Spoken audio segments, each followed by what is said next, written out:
This is the third battle of Aggony The Prussian Prince in round 3 of the Beta Flash Tournament number 90. Prussian Prince is commanding the Allens, while TWR Ghost Dog is commanding the Vandals. And right away I really like the Prussian Prince's build. He has 10 cavalry units. Or no, he has 9 cavalry units. So, for the Prussian Prince, we have 9 cavalry units. We have Noble Alani, has 4 Noble Alani. He has 4 Germanic horse. Very strong melee cavalry for the Prussian Prince. He's all heavy melee cavalry. All heavy melee cavalry with good armor and good health, so very strong. Also good morale for these guys. The Alani Shock Cavalry General, he has 4 Germanic archers, great range, good units. 4 of the Sarmatian Warband. Sarmatian Warband is a ridiculously good infantry unit. They just look so cool, and 57 melee attack, 32 charge. For the price, an absolute steal. And they are tier 1 infantry. No idea why they are tier 1 infantry. For Ghost Dog, we have a front line consisting of 2 Noble Germanic swords. They are backed up by a total of 4 Germanic Spearmasters, very good against cavalry, not when getting charged. 2 Germanic horse, protected by 2 pikes on each flank. In the center he has 2 Lancers and also 3 Germanic archers. So, cavalry advantage goes to the Prussian Prince. Skirmishing advantage goes to the Prussian Prince. He is... well, the infantry advantage is of course in favor of Ghost Dog. However, the Sarmatian Warband, they're going to do a lot of damage to Noble Germanics and to Germanic Spearmasters, so I have to rule in favor of the Prussian Prince here in terms of build strength. His infantry, his cavalry I mean, is going to stomp all over the cavalry of Ghost Dog. However, Ghost Dog could do a very good job in keeping his pikes and or his Germanic spears next to... If I was Ghost Dog in this scenario, I would probably do the exact opposite to what he's doing. I would put my Germanic Spearmasters on the flanks with the cavalry, together with the Noble Germanic swords, and then just keep the pikes in the center to protect the archers. Keep a weak center with skirmishers, a very strong center with unit types to deal with all kinds of threats. So you see the Prussian Prince doing this quite a lot. He likes to split up his army, keep a light holding force in the center, and start flanking, and that is a good idea against these pike skirmish armies. However, the thing that he needs to be aware of is that, and I'm sure he is that when he splits up like this, now he's essentially just covering the entire battlefield. So what could happen here is that well, with the army that Ghost Dog has, it's not really going to happen. But if a player does this, he needs to be careful so his units don't get isolated. But the Prussian Prince has the cavalry advantage, and since he has the cavalry advantage, he can afford to spread out his units like this. This is actually very good by the Prussian Prince, because this will allow the Prussian Prince to skirmish from multiple angles, and he can also use his cavalry to stop any charging enemy cavalry. Since he has a superior amount of cavalry, he can also flank while using the holding forces. So the cavalry of Ghost Dog is reduced to flanking duty, or flank protection duty rather, while the cavalry of the Prussian Prince can both defend his units and also move around. Now if Ghost Dog decides to push here, that's going to make it much easier for the Prussian Prince to start flanking. So this is a bad situation for Ghost Dog to be in, because he has been fairly passive. He's allowed the Prussian Prince to adopt a half moon type of formation a hollow formation around his army. And this is not good for Ghost Dog at all. He's going to move up his Germanic Lancers, use his pikes to protect his flanks. But these Germanic Lancers, they're not going to have a good time against Noble Alani Cavalry. But he's doing a cool thing here. He's switching targets, maybe. But the cavalry support is just too close and too strong for the Prussian Prince, so it's not going to be easy for Ghost Dog. He can move in and out and focus fire on one of the Germanic archer units at a time, but Prussian is also going to be able to move in, and the range on these guys is 200 range, allows you to do amazing things with these Germanic archers, and they are so cheap. Best archers in the game in terms of price and range by far. Also 45 missile damage. They are amazing units.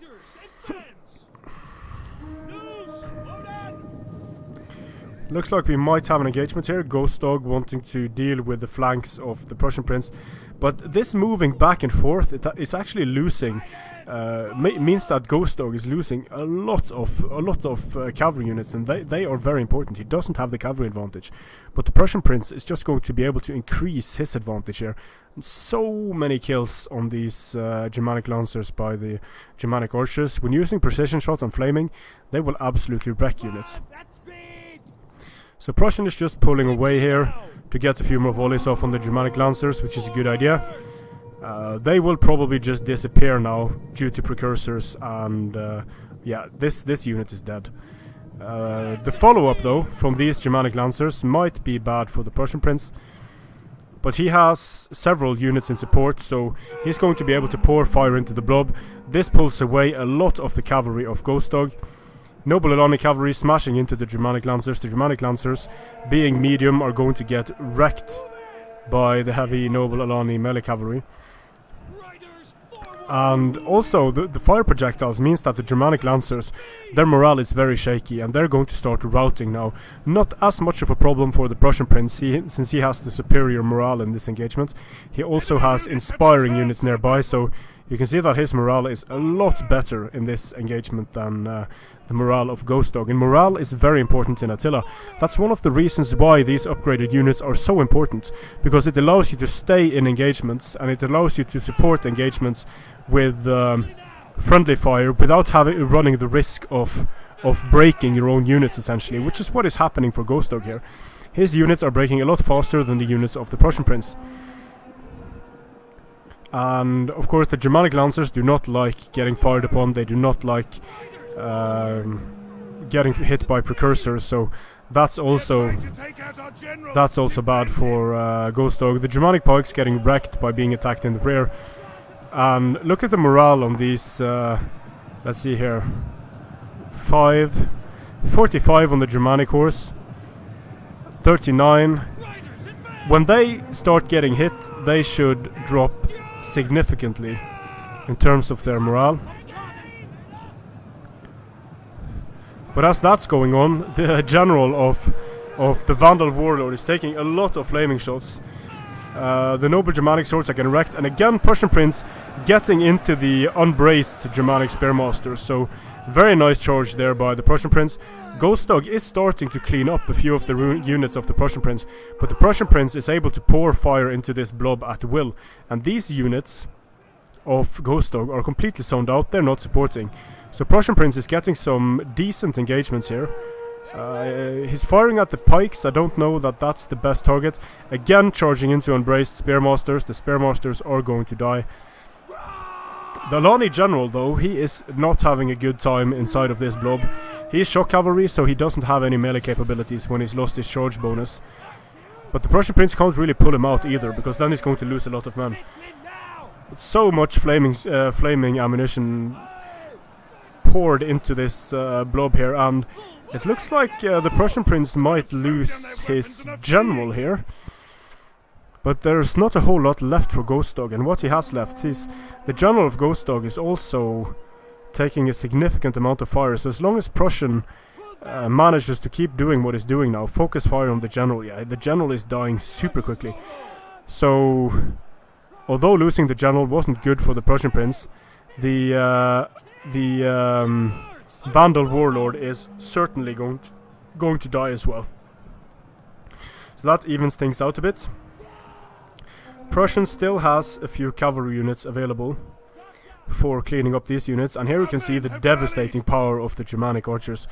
Just insane how much damage these can do if they're able to fire for an extended time on a cavalry unit. The enemy general is fallen.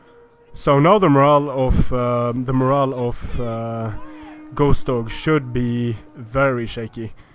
He's lost all of his important units. He has a few Germanic Spearmasters left, but look at what the Prussian Prince has left here. He's just going to be able to surround and destroy what's left now for Ghost Dog. There's nothing Ghost Dog can do here. Yeah, there's nothing he can do. He's lost this. So very nice army from the Prussian Prince. The army from Ghost Dog was a bit too defensive for my tastes. He gave away the mobility advantage he could have had. And the Prussian Prince had the mobility advantage, and I have to say he used it very well in this battle. Playing against the Prussian Prince, you do not want to give him the space to do what he did here, because he loves to do it and it's very effective for him. So 10 cavalry units, definitely an important part in winning this battle. Some nice kills here on the Germanic Spearmasters. The pikes did nothing. The Germanic Hunter... Oh, a Germanic Hunter. Okay, that explains it. And yeah, only 4 or 5 melee cavalry against 9 melee cavalry. That's not going to be a good time, especially when they are upgraded like this against the vanilla units.